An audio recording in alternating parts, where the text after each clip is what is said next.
Okay, so update 25th of January 2022, transport in the time of COVID. If you've got any slides which you want or any information you want to give me, information, write to me there or go to our site there. Okie doke. So just a repeat of this from last week, PC Mark Hodson. All drivers offend, most don't get caught, some don't realise, some do it more than others, most do it without consequence, many only manage one clean drive their test, those who say they don't are deluded, even the best of us do it. Unfortunately, it does have that potential to kill and injure, doesn't always kill and injure, that's one thing I disagree with there. So really, all drivers are offending. It's not just a small minority. Okay, reminder from last week. Now, this is new. There's no decision yet on the legal status of e-scooters, but there is the consideration of creating a new category of vehicle with appropriate regulatory regime. That was from Baroness Veer in the House. I think that was from Baroness Veer. And there's the link if you want to see that. As you know, there's an ongoing discussion about the potential of e-scooters and how they fit in with active travel. Right, this is one of my fun graphics from Shrewsbury, Winnie Hill View. How many things can you get wrong? This is kind of car dependence locked in to new build, no footways.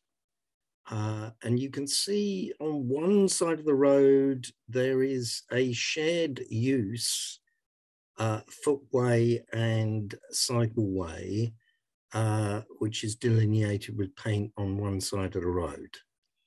And don't ask me what's happening here or here, but yeah, you can probably make a list of the number of things that are going wrong there.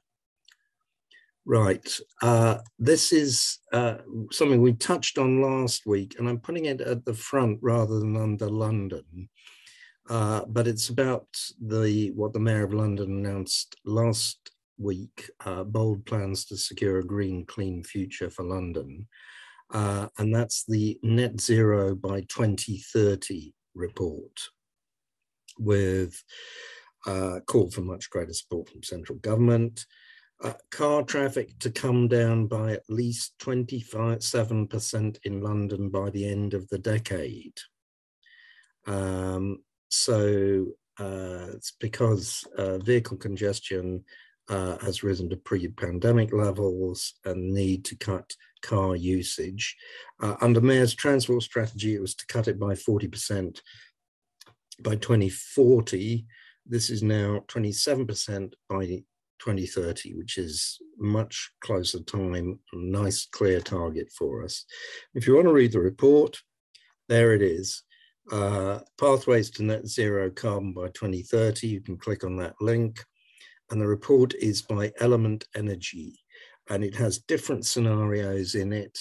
Some of it is a bit difficult unless you're an energy specialist, but I think people who are just familiar with ordinary transport issues ought to be able to get through it okay.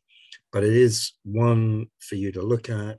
It's relating to Greater London, but it should be relevant to urban areas outside London. So do get that in your files.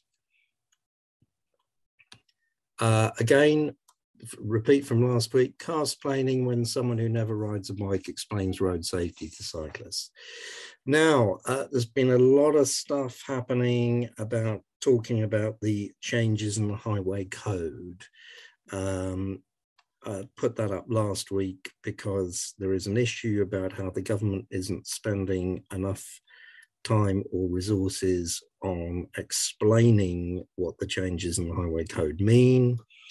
And as you can see from some of the outbreaks of nonsense in the media, there's a lot of misrepresentation about what the changes actually are.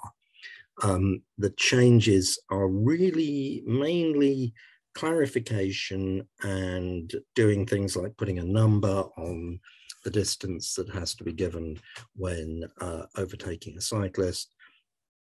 And otherwise, it's really a clarification and slight tweak to what good motorists should have been doing anyway. Although you wouldn't know that from seeing some of the stuff that comes out from the media. Right, a bit of news. Active Travel England. News came out on January the 22nd. There is an interim Active Travel Commissioner who will be Chris Boardman. There will be shadow Active Travel England working arrangements from now in the summer when Active Travel England is based in York with about 100 employees. There will be a formal Active Travel Commissioner, and there will be a more formal establishment of ATE, but it is an organization which has now been at last launched. Now, someone called Brian Deegan, who could he be, is helping out there at the moment. So contact him, care of Active Travel England, for any design questions.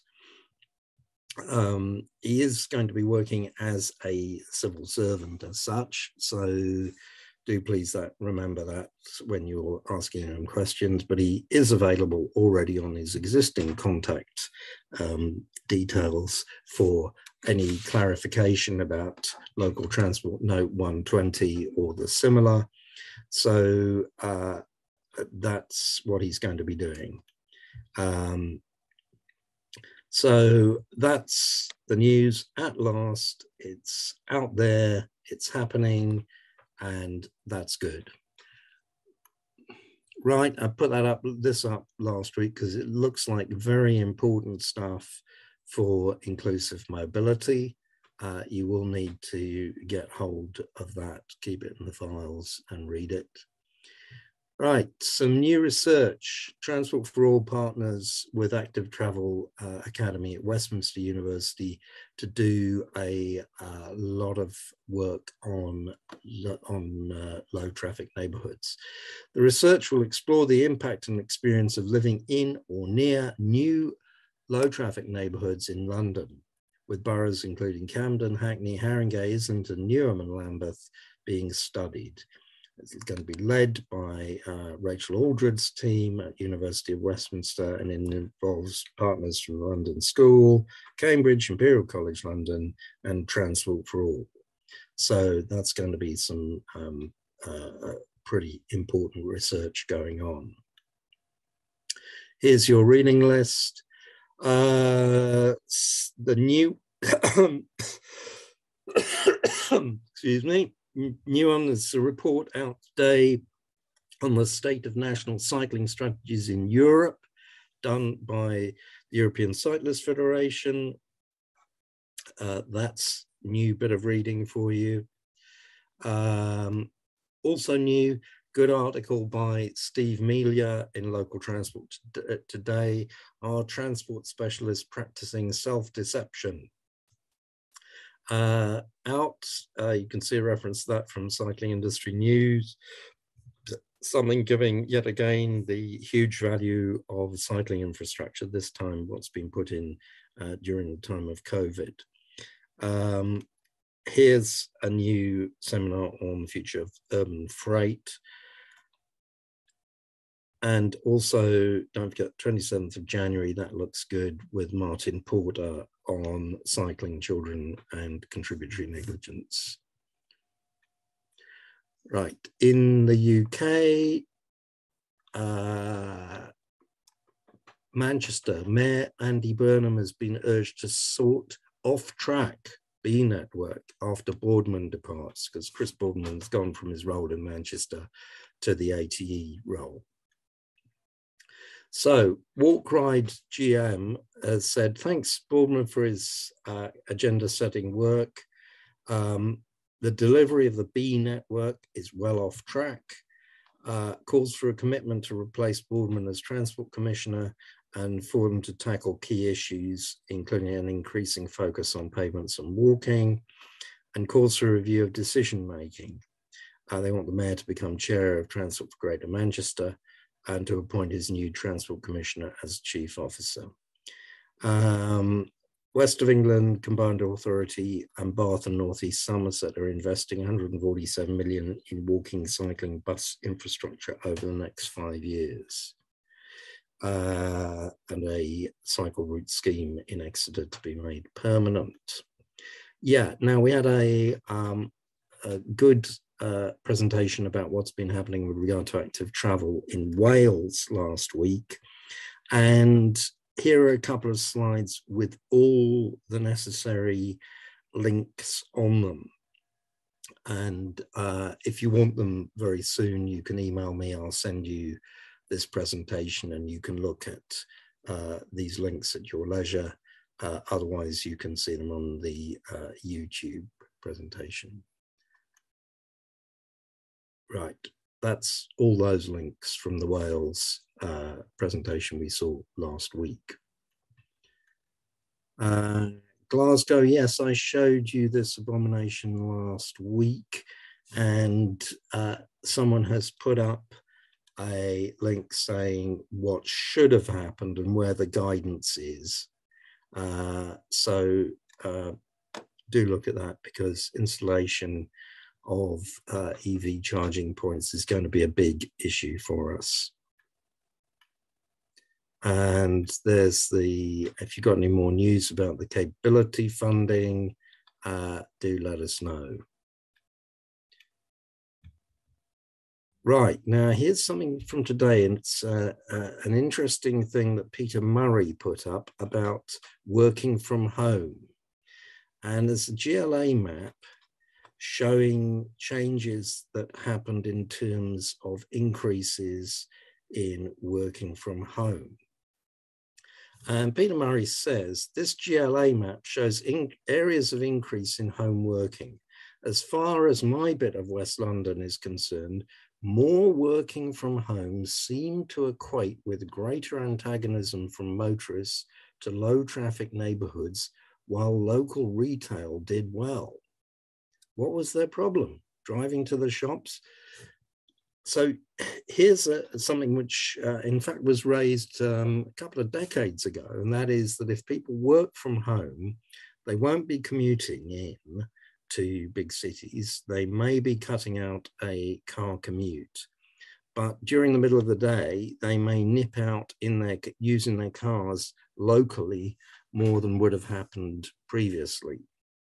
And overall mileage may not be as great, but there still will be issues about local car use. And so you see the connection with opposition to low traffic neighborhoods there. So that's one to be considered. Otherwise in London, this is stuff I put up last week. And we've got that question about possible journey charges for motorists in London, which I talked about last week and which I've mentioned earlier in this presentation. And that actually, oh no, it's not all, just yes, there's a low traffic neighbourhood which has been made permanent in Lewisham. Don't forget to read this on Olive Road on how a low traffic neighbourhood can go wrong. And the Bowes Road low traffic neighbourhood has been made permanent in Enfield. And that's it. Now, any questions? It's not it, Bob. It's not what? It's not it. I sent you a chat message just now about pot 6. If Roger's here, he can talk about it. Is Roger Geffen on today? No, I don't know. Okay. What? Can I speak about it quickly? Yeah, just if you want, yeah. Literally, how hot off the press yesterday. So part 6 of the Traffic Management Act is camera enforcement of moving traffic offences outside London. My MP Lloyd, who was having a drink in the pub with me when he was asking a question, apparently, but then that's how Parliament works. He got a response from Trudy Harrison as the Minister yesterday afternoon. I'll put the link in the chat. All right. And that's one for next week. You've frozen, Mark.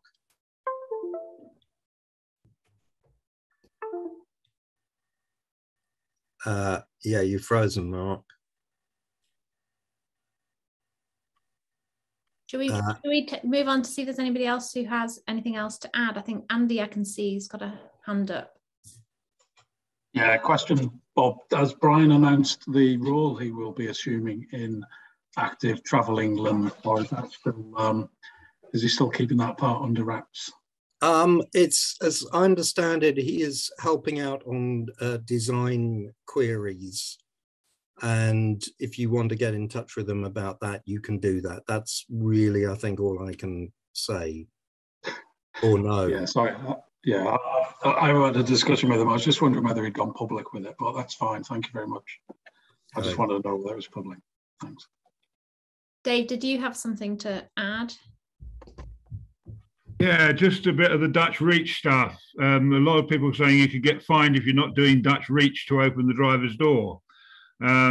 I've got a picture which I'm just going to flick up on the chat. I tried out a Renault Zoe electric. If I try and open the driver's door with my left hand, I end up with my head wedged between the door and the steering wheel. The only car that really was effective was the Mark II Mini, where the lever to open the door was level with your right shoulder. And the only way you could actually operate the lever was to turn around and work it with your left hand. And the Mark I with the pull cord, the wire, again, it was easier to pull the cord with your left hand and turn around and pull it than to use your right hand. But modern cars, it's underneath the armrest, it's at the front of the door. How do you use your left hand to open those? It's designed in danger.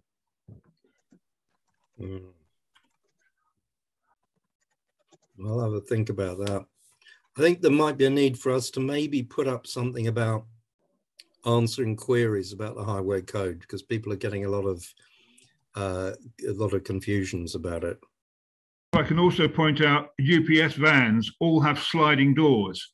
That means the driver doesn't have to open the door into traffic, and they can open the door onto the footway side.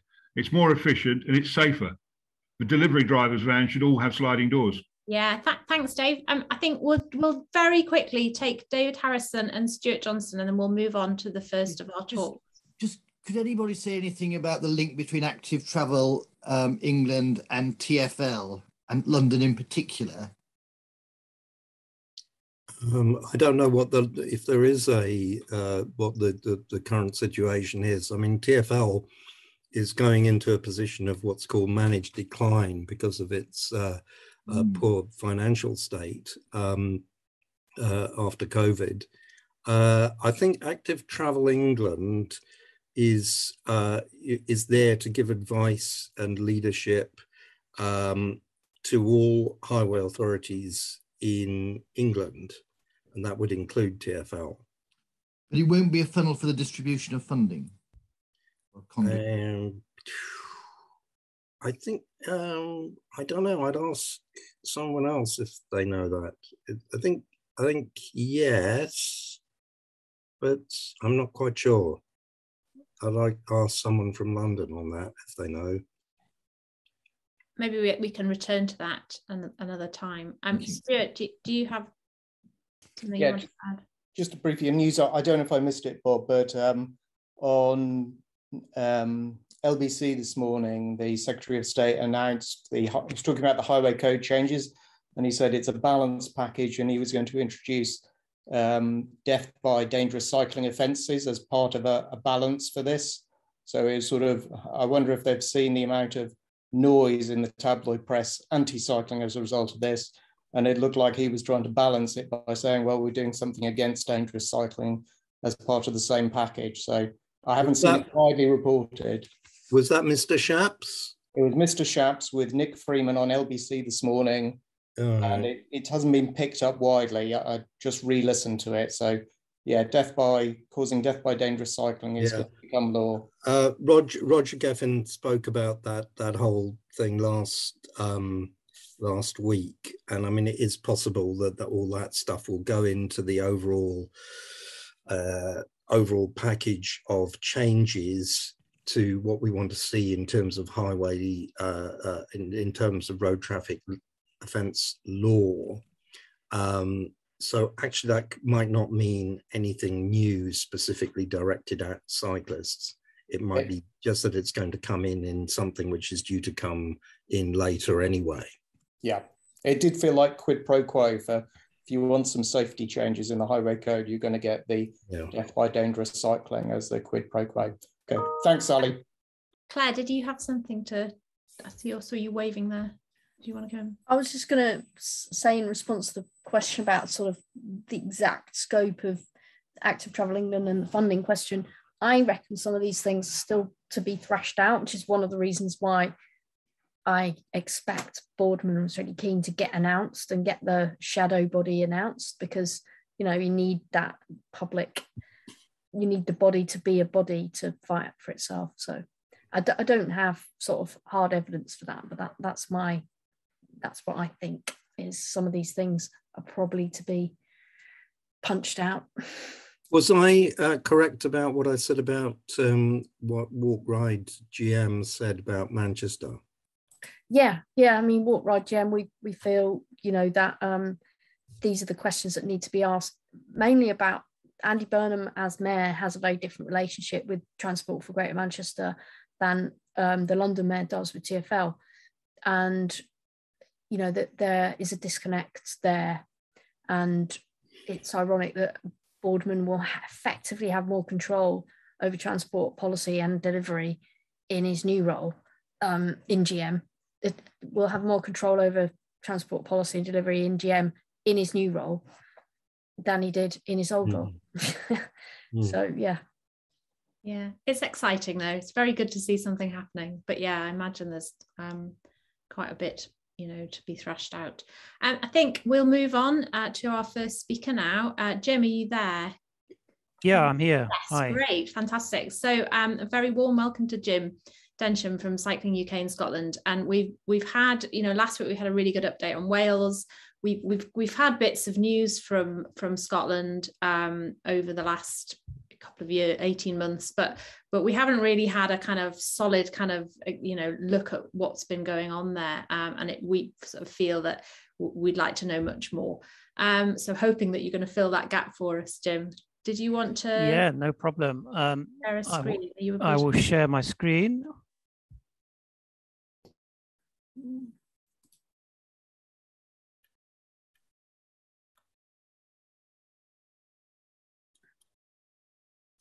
No, that should be visible now. You're not in full screen. Oh, there you go. Yeah, there you go. So yeah, hi everyone. My name's Jim Densham. I'm campaigns and policy manager for Cycling UK in Scotland. So I've been in post about, I don't know. Well, it was sort of like June 2019. The world seems to have changed quite a lot since then. But yes, we carry on even with COVID. And even since that time, Scotland's policy landscape has changed quite a lot. You can see that I'm in Glasgow. That's where I'm based. It's nice to see lots of people from all around. And that picture is also Glasgow. You might recognize it from when COP was in Glasgow, as that's the venue where COP26 was held, with the big crane and all the big venues down by the Clyde.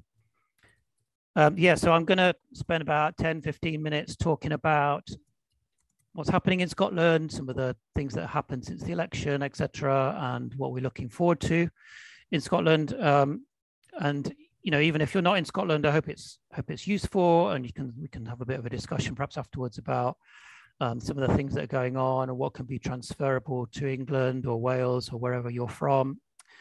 So yeah, feel free to think up your questions.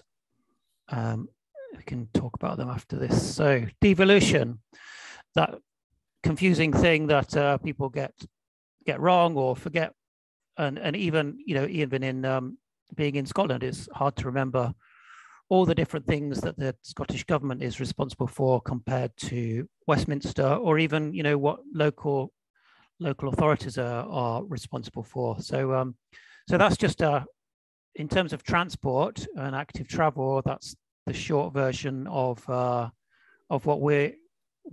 the Scottish government is responsible for. So obviously transport budget, most of the things basically in transport are devolved to Holyrood, including active travel, including budgets, public transport, all low carbon transport stuff, and planning and major infrastructure. So all, sort of trunk road stuff and motorways, as well as ScotRail, is all controlled by Transport Scotland. So the things that are left for Westminster are, as we all know about, highway code, road traffic laws, vehicle excise duty, tax, and that sort of thing. So some of the things to do with discussions around potential for future of road user charging, all that might, we need to work out how that's all controlled, but obviously some of the discussions about how that happens in Scotland will be affected by how that happens in the UK. So all exciting stuff. So yeah, let's go to the most important bit, which is always the money. Well, how much money have we got? Where does it all come from for active travel? So there's a roughly around £3 billion transport budget, and so we've always been calling for 10% of that to be spent on active travel. Over the past few years, we've sort of bumped along with small increases over time, and it's been good to see small increases, but we've always been calling for that sort of 10% figure. Well, I mean, say we, as in active travel campaigners all across Scotland, have corralled around that message for many years, and that was what we had going into the last election. And so now what we're looking at is the red circle is this year's budget allocation, which hasn't been sort of voted on yet, but it will be soon. But that should go through for next year. So there was quite a big increase to 150 million. But what you can see over the next few years, that the government has promised to get to 320 million, or 10% of the transport budget, because total amounts might change. So there's still, there's a really big jump to have over the next 2 years. I suppose what we were hoping for was a bit more money for 2022, 23, to sort of have a straight line trajectory from the current year's target. It was a bit less than that, but there is going to be a spending review in the spring. So hopefully we'll have a bit more indication of how we're going to get to that £320 million target. So you can see on the right hand side, I can't quite see because things are in the way, but if I move that, yeah, you can see Roger Geffin worked out these figures. So that figure by 24-25 will be about £58 per person. Wales is somewhere in between. I think that's the current sort of figure, or the current offering of how much will be spent, 23, whereas England is at £7 approximately. So we are some way ahead, but you can't celebrate until that money is actually in the budget. So we'll still be fighting to make sure that government does deliver that £320 million and then keeps delivering even more after that. So yeah, last year had the Holyrood election where MSPs were voted in, and the SNP failed to get, well, they were just shy of an overall majority. So they have to, as in the past, what they've done is over the past few years is relied on the Greens to support the budget and other sort of confidence votes, etc. And because of that, the Greens have been able to get some increases. So those increases you saw over the past couple of years were because the Greens managed to push for more spending on active travel in the budget. And that was, we sort of influenced and tried to help them see what they needed and that sort of thing. So we're getting that increase over the last few years. So what happened this time was, because the SNP didn't get that full majority over the summer, what they did was they had conversations with the Greens. So they now have a formal arrangement agreement. It's not really a coalition, but it's an agreement with the Greens to have, for the programme for government to include quite a lot of the Greens policies, and also to now have 2 ministers in the Scottish government who are Green ministers. So Patrick Harvey there is the co-convener of the Scottish Greens, and he's the first ever active travel minister. So it's great to have an active travel minister. We're talking to him, which, you just get more, I suppose, more access in a way to having someone with having that brief, and that's a really positive move. So we got quite a lot of the things that we'd been campaigning for in the election. We were calling for quite a few things in a manifesto, but obviously the main things that we were calling for were more investment, which we did get, creating the safe space for cycling. There was commitments for that, although we obviously yet to see that, and then enabling people in rural communities to cycle. So that's trying to make sure that the rural aspect isn't forgotten. And then sort of like, as I said, we had that agreement, and we had programme for government, which I'll talk about in a minute, about some of the things that came through that. But then we also had COP as well. So COP26 was obviously in Glasgow, was a really positive message. We worked with Pedal on Parliament and their great slogan of "This machine fights climate change," which they used during the election. And we took that forward and did some projections, and we all marched under that banner. So there was a really good turnout for the mass march in Glasgow during COP, and we had a cycling and sustainable travel lobby sort of group in the march, and that was really great. And I think it just really, with lots of different groups and lots of different campaigners all coming together, it really felt like there was a big movement. We got the COP to sort of change their wording and accept active travel and sustainable transport in the wording of the transport declaration. So, that campaigning paid off, even though it wasn't really, even though cycling wasn't recognized in there at the beginning, it got into the wording. So it was a good thing. We wanted to really take forward the sort of feeling of COP and the movement and the really calling for active travel to be part of climate action through into this year and up to the local elections. So I talked about the programme for government and the Scottish policies. So there's quite a few positive things, as well as the funding commitments. There's quite a few positive things coming through. Obviously, lots of these things are in sort of strategies and in government policy and yet to be delivered. And we need to work with government to make sure those things and all these things come out. So there's a big push in government for delivering 20-minute neighbourhoods. Obviously, as a case of, what does that mean? What does it mean in terms of bringing local shops and services much closer to people? That's a planning thing, and that's obviously a bit quite tough. Perhaps what's a bit easier is to actually say, well, still to help people to cycle to those shops and services, for 10 minutes or, for a short journey. That still needs good infrastructure. It still needs cycle lanes, and it still needs quiet routes. So obviously we'll be pushing for that to make sure that 20-minute neighborhoods mean that you can actually get safely to where you need to go to. Active freeways.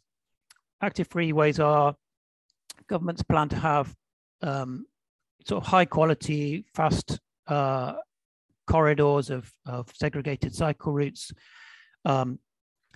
in and out of cities and towns, but also linking cities and towns as well. So it's kind of like what people are calling like a trunk road system for cycling in Scotland, and hopefully that will continue to be developed and worked out as we go along. And that's also then been talked about recently with the national planning framework and proposal for a national cycling, walking and wheeling network. So that as a national development, that's a big move, because the previous national frameworks for planning frameworks have all been about high carbon infrastructure, motorways and big bridge building and that sort of thing. But now we're looking at much more sustainable travel as national national policies, and in the sort of transport projects that government is putting forward. So that's positive. They're talking about 20 mile an hour in residential streets, and there's a working group to work out how to deliver that.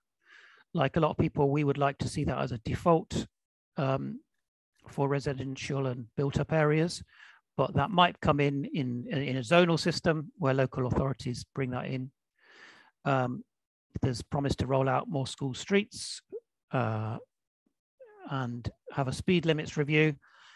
But then you were talking a bit earlier about the London mayors talk about car reduction plans. There's also a target in Scotland for a 20% cut in car kilometres, so car journeys by 2030 as well. So government recently produced their route map to get us to there. So there wasn't really new stuff within that route map, but there was some, there was positive things in there. So there needs to be a good balance of carrots. So creating the safe cycling to help people find an alternative to getting in the car, but there also needs to be a good selection of sticks, and there needs to be a few more of those to get people out of their cars and disincentivize people getting in their cars to pop to the shop just for a bag of crisps at lunchtime when they could just walk or cycle. So that's the sort of that's the landscape of where we're at. So it's quite a positive at the moment, I feel. But of course, having the national government saying lots of good things and having good plans in place is one thing, but it needs to be delivered. So that's where we're at. And we've also got the local elections coming up, which is obviously quite fortuitous, because these things like active freeways, networks of cycle lanes, 20 mile an hour zones, school streets, all those things will be delivered by local authorities. And because we've got local elections on the 5th of May, that's a really good opportunity for us, for campaigners in Scotland, for campaign groups, for loads of people to get behind the same message you're saying. Yeah, we all want to see really good local delivery, and local authorities, local councils, council candidates, they all need to get behind this movement of, picking up that idea of, we've been to COP. Lots of people have said they want low carbon infrastructure. They want to be able to get on their bikes. They want 20-minute neighborhoods. You've got to deliver it now. So we'll be working to spread that message and working with others on that. And so that's where our CAN network comes in. So Cycle Advocacy Network, which you may know about, we'll be working with our partners. And obviously that's working on all the elections. So there's elections also in Wales. There's national Stormont elections in Northern Ireland, and there's some local elections also in England. So there'll be lots going on through the CAN network, how-to guides and webinars and resources provided so that people can tap into that to get campaigning for the local elections.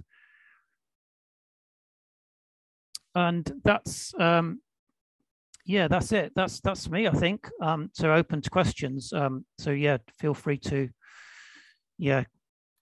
join us for campaigning for change. Join the CAN network. Watch what we have coming up for the local elections on our website. And that's my contact details and my Twitter handle. So feel free.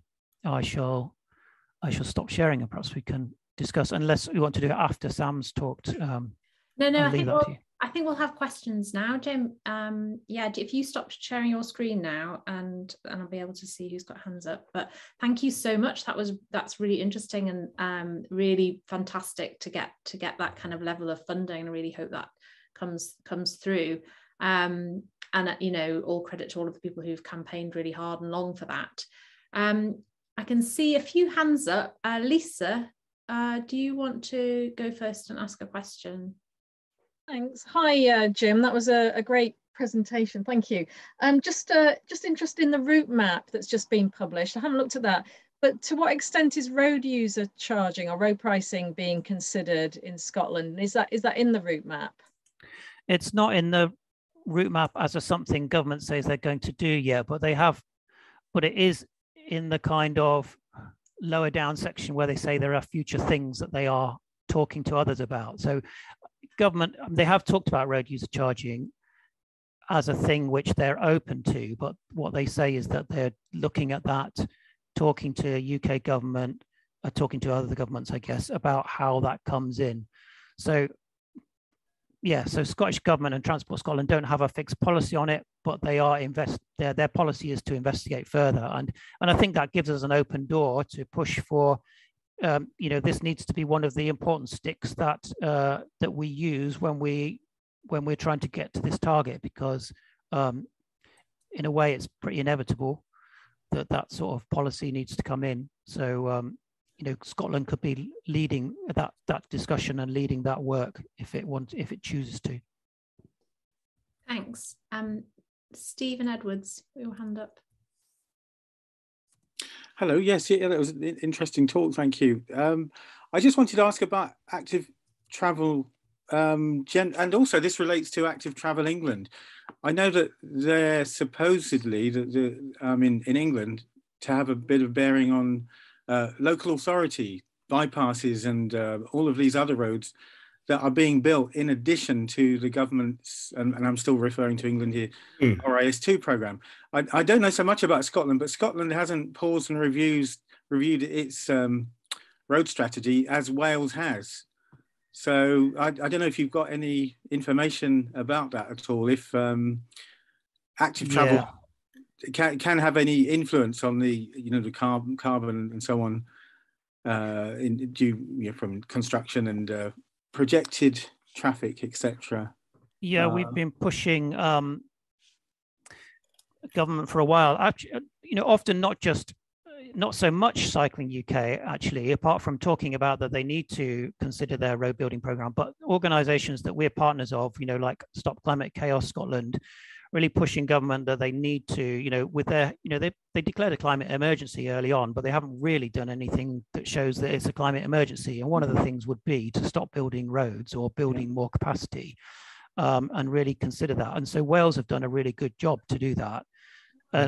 Scotland it's good to have the target and it's good to have a route map, but it doesn't have, what it really needs to do is assess the road building, things like the dualling of the A9 and the A96. We were hoping that the election, they would say, or after the election, they would say, oh yes, we're going to put this on hold or we're going to review it. I think some of the things are taking longer and longer to come in, like A96 seems to be taking a long time, and maybe it's just getting kicked off, a bit slower. But yes, I'd say Scottish Government really does need to review what it is doing in terms of road building. Okay, thanks. Yeah, I think that was one of the things about Wales that it was really interesting to hear that, and we're all kind of watching, aren't we, to see what happens with those road building programs. Somebody's asked a question. Was that you, David, in the chat about bikes on trains? Whether you can say any more about ScotRail plans for bikes on trains? Yeah, so ScotRail have got a range of different rolling stock that they have, and they recently, a few years ago, they brought in HSTs into some between the cities, and they just had this sort of like two bike, well, you can't really even get two bikes in this cupboard and hang them up, and it's terrible. So what they've actually done is put out a tender recently to create, for those HST services, to create more cycle carriage. So there should be 12, I think, in each of the services. So that's positive. We put forward, this is a couple of years ago, put forward a dossier of disgruntlement, I called it, which was just like all the pictures that people had put on Twitter and like sent it to ScotRail saying this isn't good enough. And I think things like that and people complaining has got through to them that they bought these HSTs but they didn't really fit them out well enough. And of course, with more cycling, more people wanting to cycle, commute with their bikes and all that sort of thing, there'll soon be a move to look at some of their other services as well and their other rolling stock to make sure that that's also positive. Some of the newer services, so the newer trains between, say, Glasgow and Edinburgh, that has got quite a lot of space for cycles, but at certain times that can still be pretty busy. And of course, then you've got the issue of booking, and let's not get into that. Yeah, I think, it certainly feels to me, crossing the border, though, that it's easier to take a bike on a train than it is in England. And I guess that sort of links up with that. If you're going to provide more cycling in rural areas, you need to join the dots. I'd had a really quick question just about that kind of funding per person, but then presumably I wondered whether there'd been any talk about how that is divided between urban areas and rural areas, and what the kind of process for sort of bidding for that, or is it going to be a sort of allocation? Has there been any discussion about that? There hasn't been any public discussion about that. So what usually happens is Sustrans in Scotland administers that pot of money for, well, not all of that money, to be fair. So some of it goes to different programs for behavioural change work and that sort of thing. But the majority of the big pot of money that goes towards capital goes through Sustrans, through their Spaces for Everyone, I think that's what it's called, I forget, Spaces for Everyone or Places for Everyone funding, and councils bid into that. So I think the thing with that is there's 32 councils, and it's always been quite a limited pot of money. Obviously, with more money and the change, been a change also on the match funding situation. So councils they don't have to match as much money. So all those things are positive, but you've still got, the problem is you've got councils that can be quite small, rural councils, where they have very few people in the council dealing with active travel. So it's really an issue of capacity and skills and ability to bid in for that money and deliver programs that's the problem. So if you've got one person in your council which is focused on active travel, you don't stand as much chance of bidding in as you do compared to the Glasgow and Edinburgh, who have more people and more capacity and more skills, etc. So even though it's great to see our big cities getting more and more active travel networks, we need it to be spread about, and that's one of the issues that we're facing, and what we're talking to councils about during the local elections as well. Thanks. Yeah, it's obviously it's the same here, and I think big cities have, per head of population can get quite high levels some year, but in some places get nothing. So I think that's, it's kind of one to watch, isn't it? Ruth, did you have a quick question as well? And then I think we'll move on to Sam. Yes, thanks. Great talk. Thank you very much. Has anyone ever looked at two things? One is separating the money into what of that money goes to consultations and kind of the prep work, because people often say, oh yes, that cycle lanes cost 70 million, but we know that consultation has cost quite a significant part. And also, are they setting aside money for maintaining? Because it's all very well putting in a cycle lane, but if it's not swept, cleaned, hedges cut, verges, etc., and councils are strapped for cash. So there also has to be some kind of built-in funding along the line. And I just wondered if that's ever talked about. Thank you. Yeah, that's a really good question. I think that thing about, how much does it cost to plan and design these things, and the consultants, that's a problem. And that's what's happening, because some councils only have, one person or less than one focusing on active travel, they put things out to consultants. And of course, it costs more money to do that. Whereas, if councils saw that cycling and active travel is the future, and we can persuade them to, commit to spend more money for over the long term, that would be better spent to do that planning in-house and use the skills and build their own capacity of staff. And then the other point, which was all about maintenance, that's a big problem again, because that's the capital spend doesn't pay for the ongoing costs and the revenue of, how do you maintain the cycle lanes?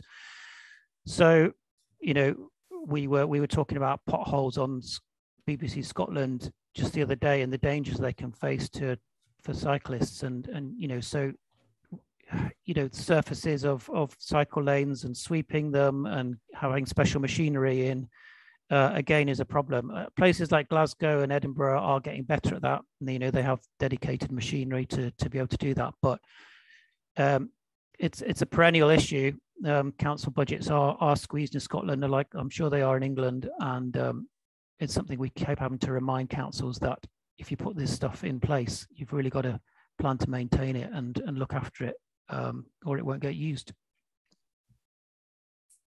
Thanks. I think we'll have to move on now, but I'm sure everybody would like to join me in thanking Jim. That was a really thorough kind of overview of what's going on in Scotland.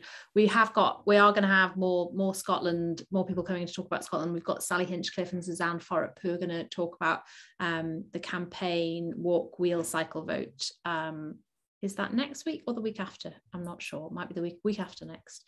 So so we'll no doubt have lots more opportunities to ask questions about what's going on in Scotland. And I'll hand over to Claire now. Are you there, Claire?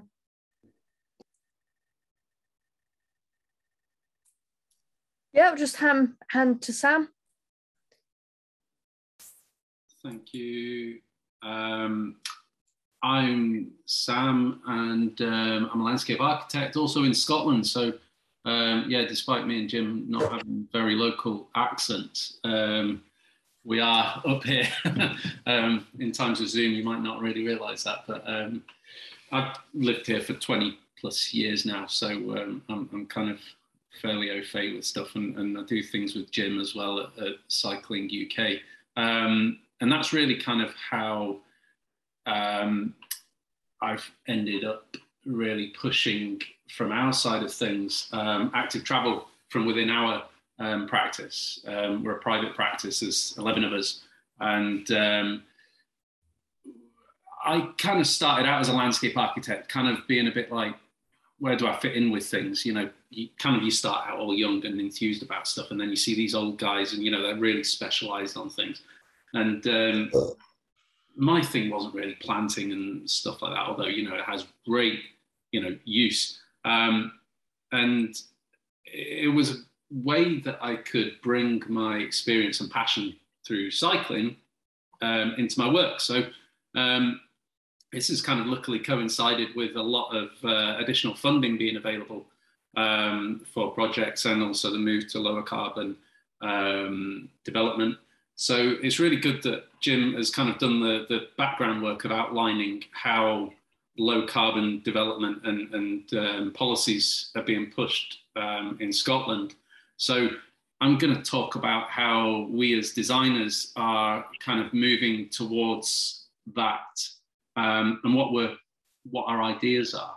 So can everybody see what I've just put up on the screen? No. Nope, nothing. Okay. Hold on. I just need to click. Oh, it says open system prefs. Sorry about this.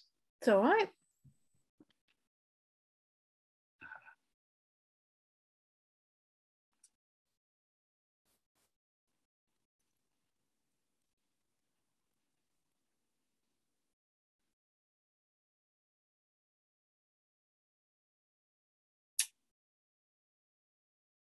Okay, so can somebody fill in for me, because I need to quit and reopen? Do you need to leave the... I do, yeah, I'm afraid. Okay, well, far away, just bob off, come back in. I'll have to look into the waiting room. Okay. So, yeah, to let you back in. So... talks amongst yourselves. Anyone got anything they'd like to just raise while we have a couple of minutes? I'm just going to raise something, Claire, as thinking about Chris Boardman leaving Manchester and the kind of comments being made about Manchester and how he might have more of a role in what goes into Manchester now that he's away from it. I just want to raise with people as a thing to think about the fact that there are a number of high-profile cycling and walking commissioners throughout England who are all good people, high-profile. Even if they come from a cycle sport background, they've begun to suss out cycling as a form of transport. You know, people like Sarah Story and so on. But actually, the issue is, what power do they actually have? So I just want to leave that up in the air with you. And we are a meeting place for practitioners as well as campaigners. So no rude words or anything like that. Oh, well, maybe that's a good thought to leave the people, Bob, for another day, because we have got Sam back in the room. Absolutely, yeah. So just yeah, a thing to think about. Yeah.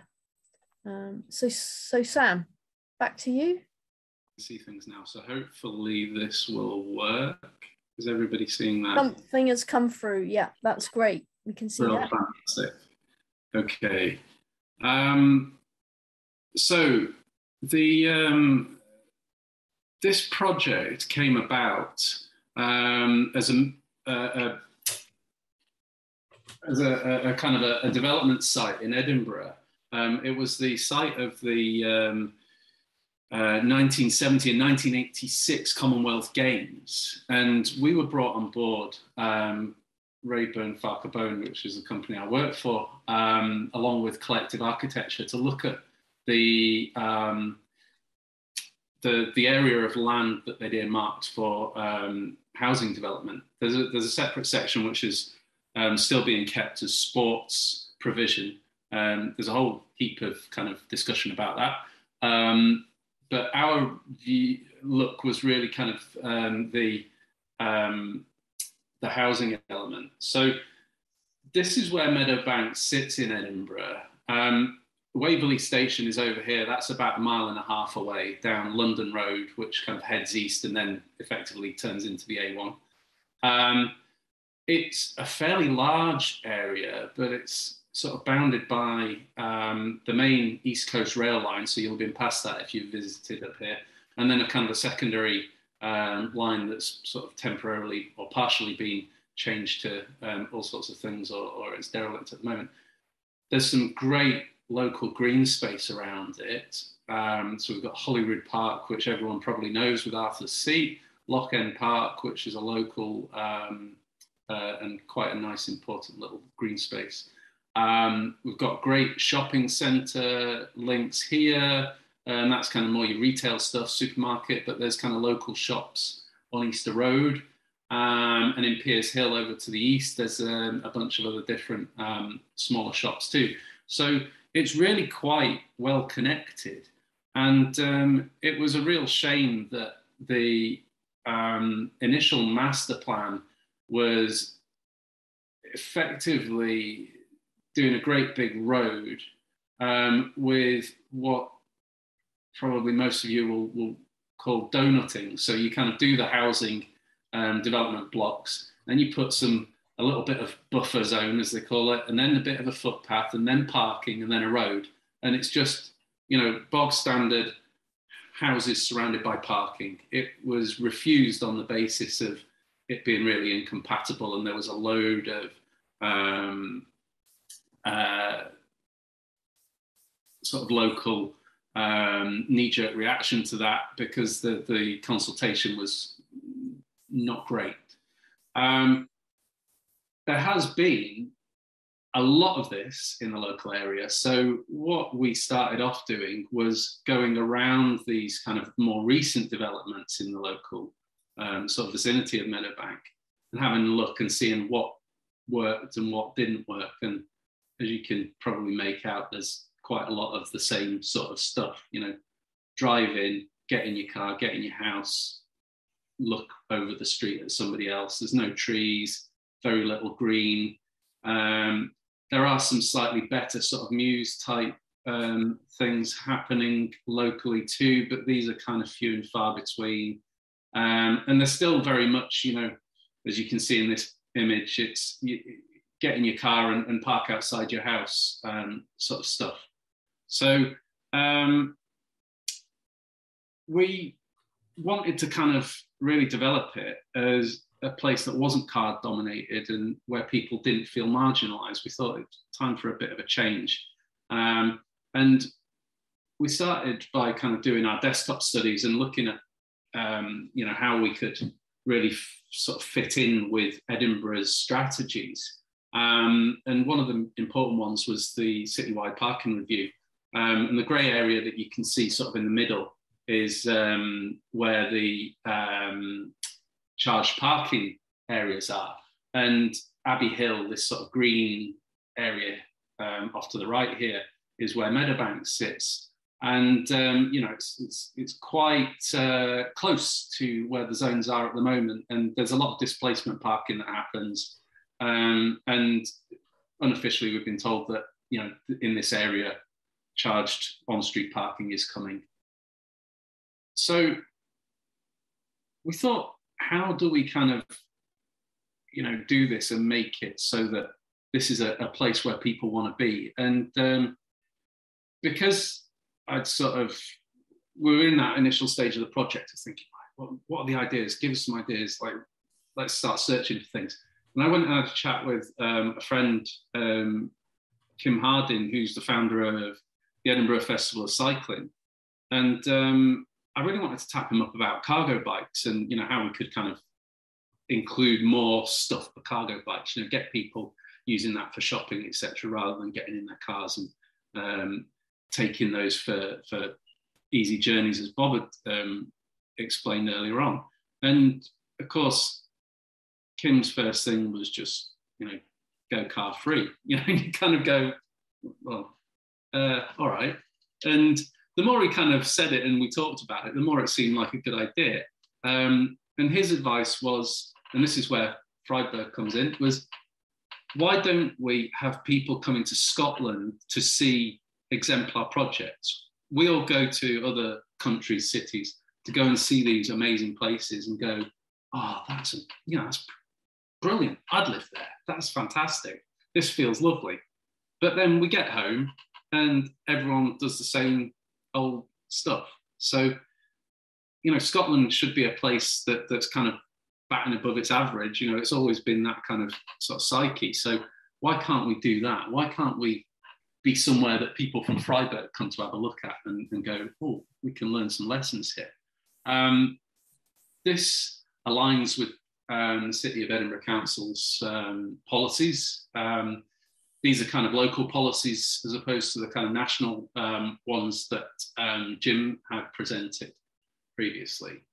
But there are a number of good things within the local policies which allowed us to really sort of do some bold moves and go against the kind of, standard 1 point, however many spaces of car parking per household, which, if we want people to change their ways, especially living within a city, then we've got to really start rallying against that.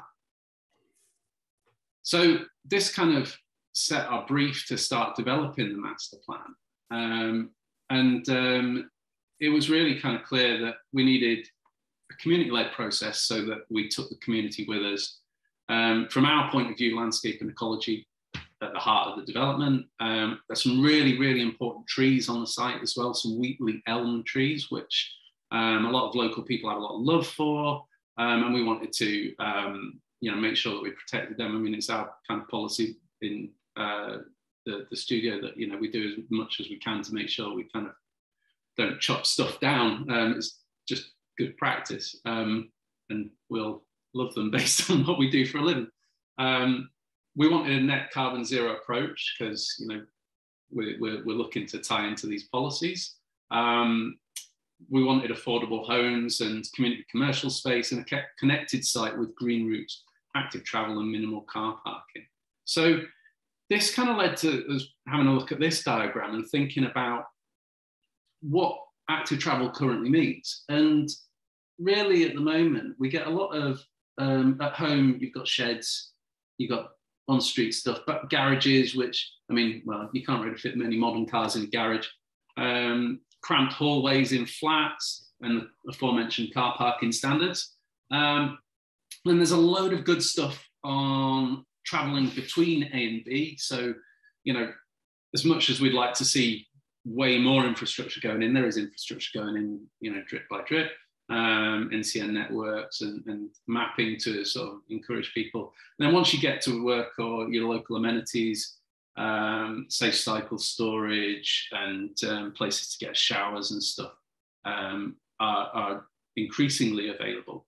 But the problem is at home, we want that to change. So home should be a place that works just as well as the actual way of getting to the place you're going, and the method of getting there. So really looking at integrated and secure cycle storage, a range of different types, cycle maintenance and support, so that something's wrong with your bike, you've got a puncture, you need to be in work, how do you fix it? Can you get there?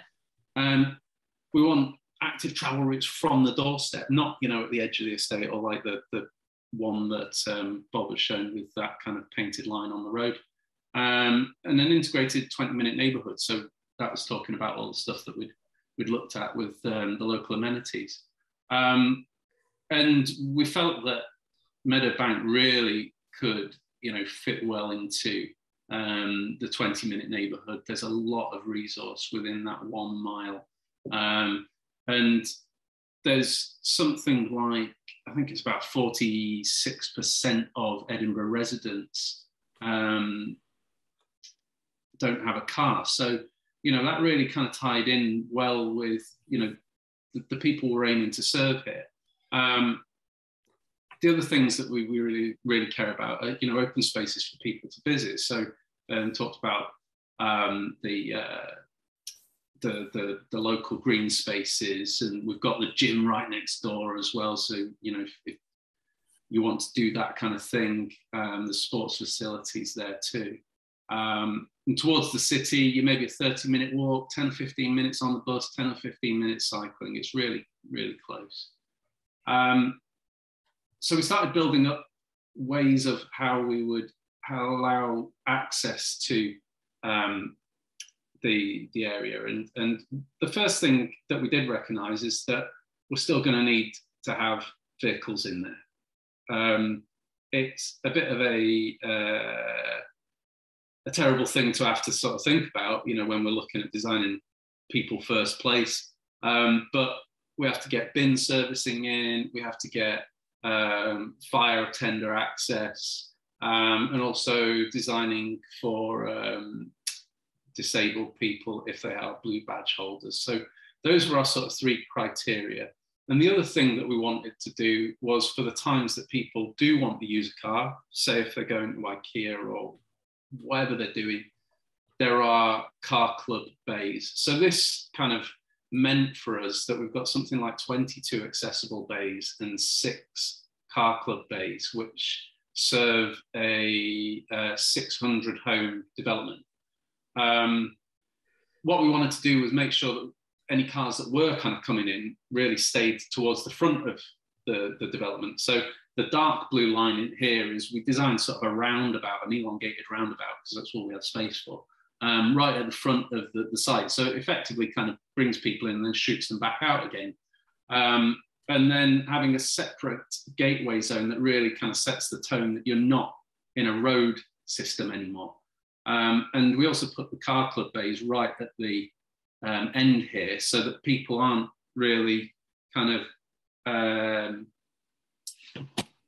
the desire to sort of just get in the car is a lot less than if they're right outside your house. If your bike's outside your house, you go, just jump on the bike, rather than walking to the other end of the development to get in the car. You really got to think about it before you get into them. And then we have the people priority streets, which have access to vehicles, which are in the orange. The red ones where there's no vehicle access, and then there's footpaths, which are people only. So there are actually streets between houses that are just people only. And the red stuff was really governed by, fire safety, which, we just have to accept.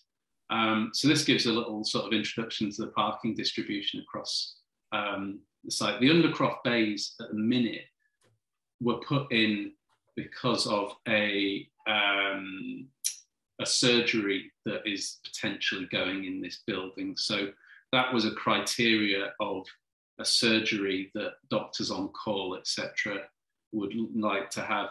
This is a high level planning stage, so it's up for debate in my mind, but I'm a landscape architect, not an architect. but I would probably like to see less of those.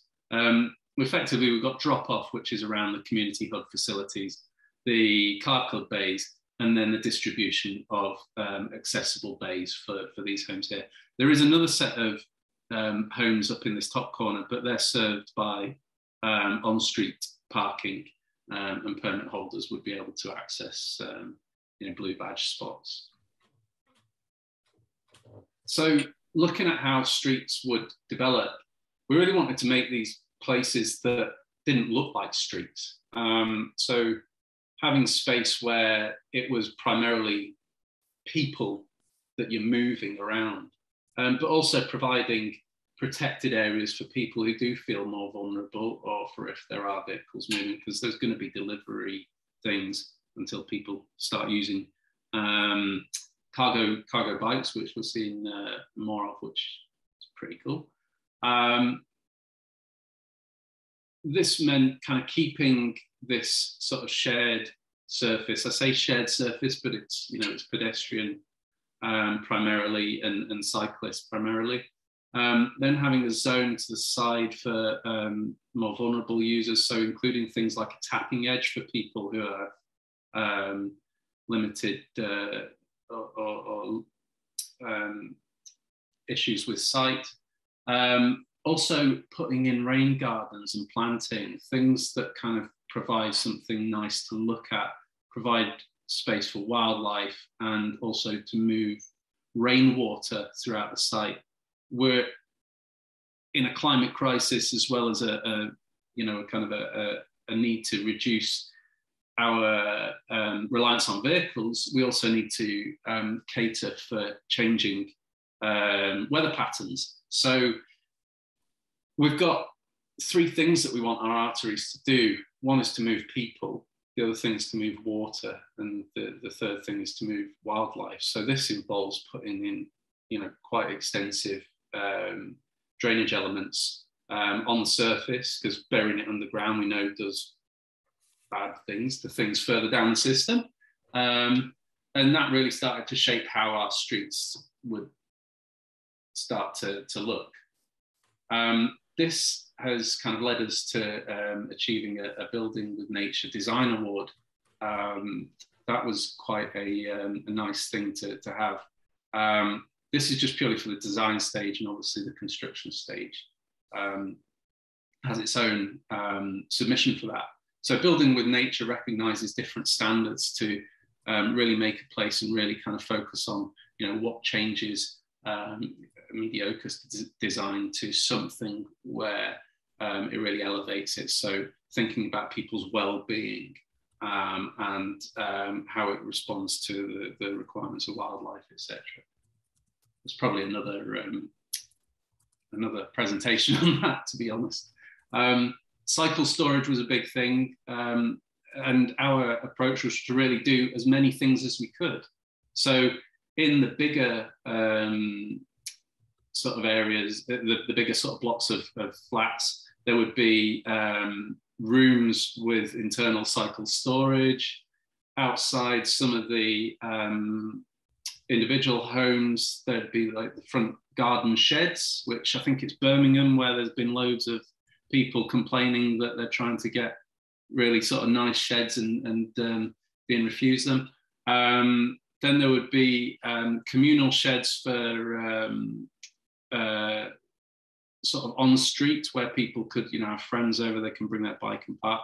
And also a thought on, the kind of the flat hallway. Normally you go into flats, and if people are cyclists, there's bikes like piled up along the side, and you're kind of going past them, and it's a bit of a riot.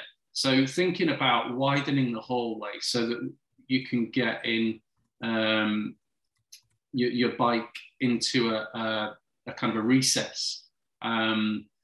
And the architect had actually thought about things like, mop clean flooring in these locations. So you can come in, take your wet stuff off, hang it up, and it's dripping away. You can put your bike in there, and you're not bringing it right into the house if you've got something fancy that you don't really want to leave in a shed.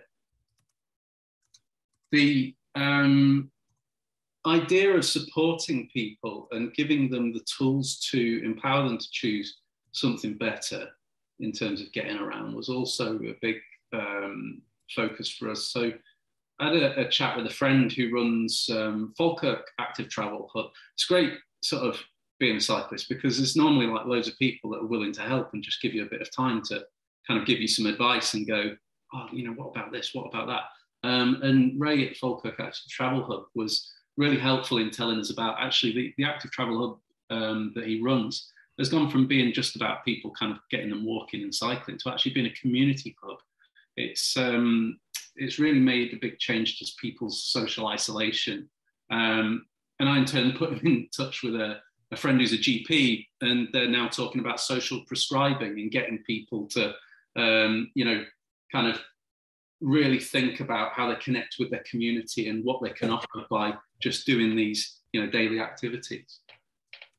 We wanted that to be visible from London Road as well, so it doesn't just serve kind of internally in the site, but it also kind of is recognisable from the surrounding communities too. This drawing is probably quite difficult to read, maybe. I don't know. I never know. Dan, can I just butt in and say you've probably got like a couple of minutes left, so we've got time for questions. Yeah. So I'm not sure how many more slides you've got, but not too many. Yeah. Cool. So we wanted to make connections to the local community, and this is a kind of a 7-meter level difference with a nice big ramp, and you know, it's all a kind of less than 1 in 20 to make it nice and easy for people to get up, or as easy as we can for a 7-meter level difference. But once we got to the bottom of that, we realised that there's nowhere to cross the road. So we proposed doing this, you know, putting in a light control crossing, which we did some sketch work and then drew this and sent it to the local council, and they went, oh, actually, that's a really good idea. We've not really thought about that. So they're now actually taking this on board, you know, despite this other stuff going ahead.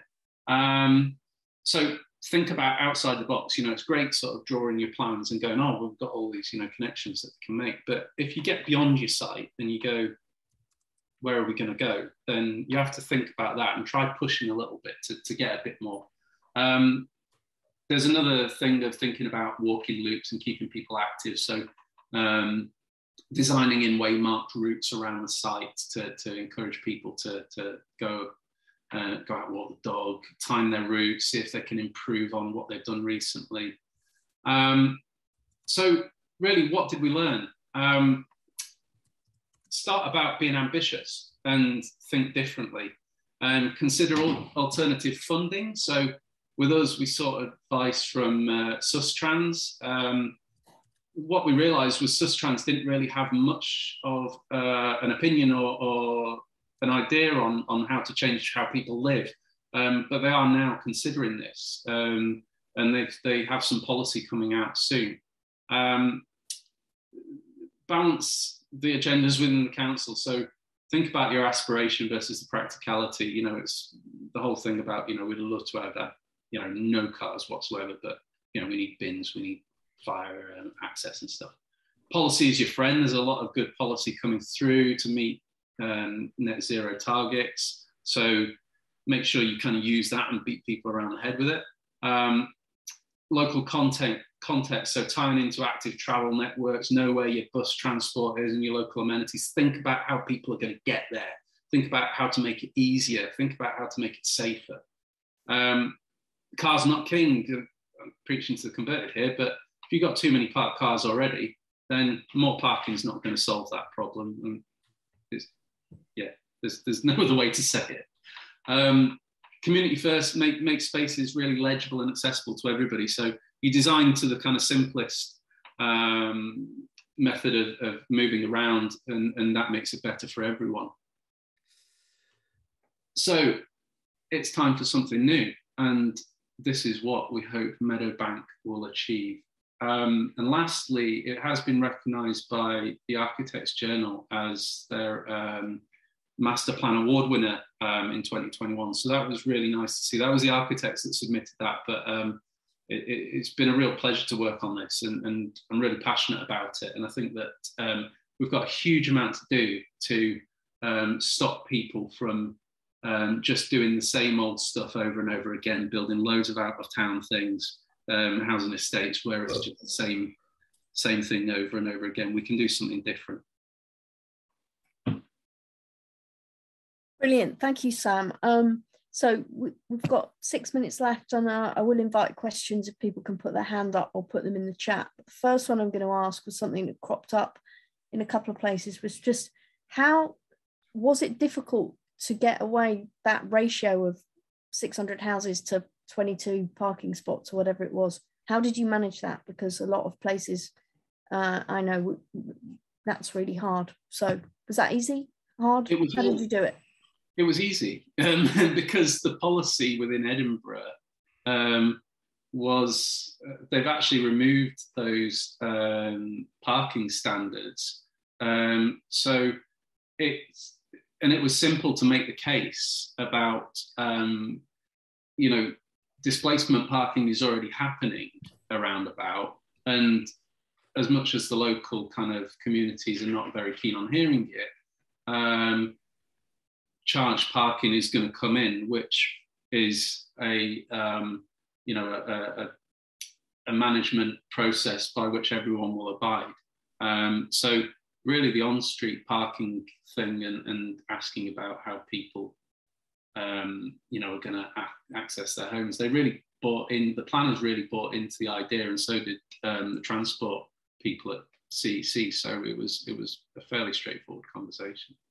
And did all the people who moved in go, yay, no cars for me? Are they all there? It hasn't been built yet. This has not been built yet. So to let you know where we are now, City of Edinburgh Council are currently discussing with, because they're not going to build it themselves, they're discussing with a load of big developers of, who wants to bid to build it. So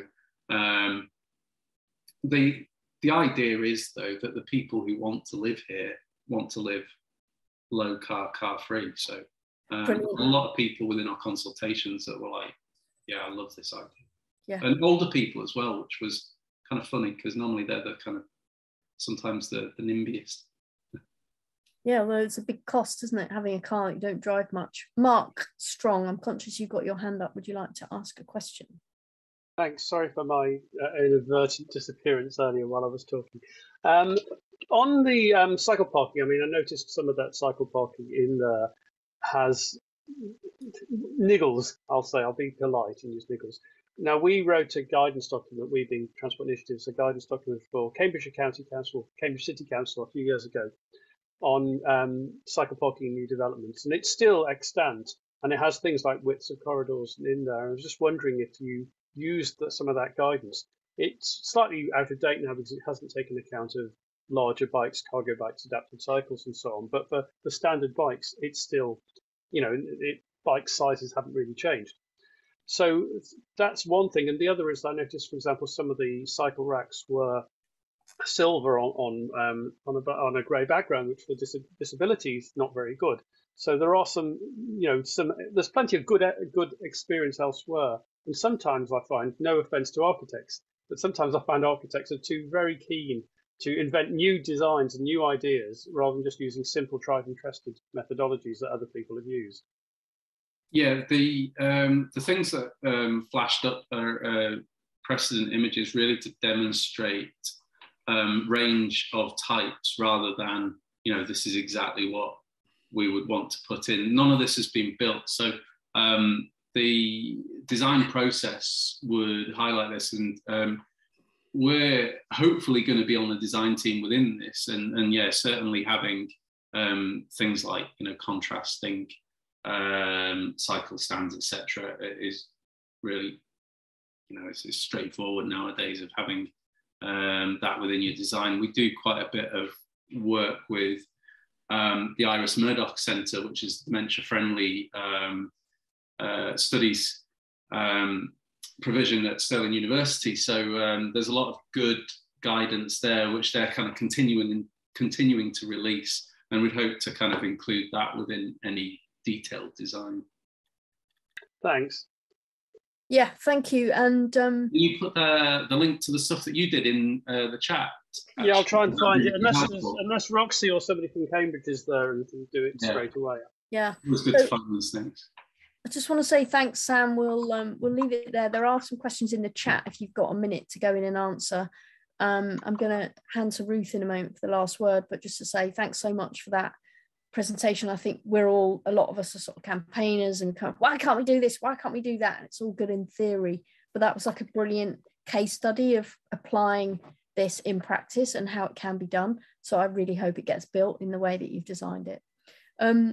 So without ado, we'll be back next week, same time. And to finish us off, I'll hand to Ruth for the last word. And over to you.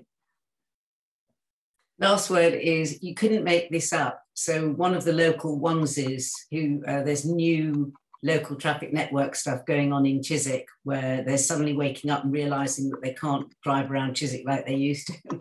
And one chap on one of the pages said, when I drive home from France, I can't turn left to get home. That's my last word. Bye.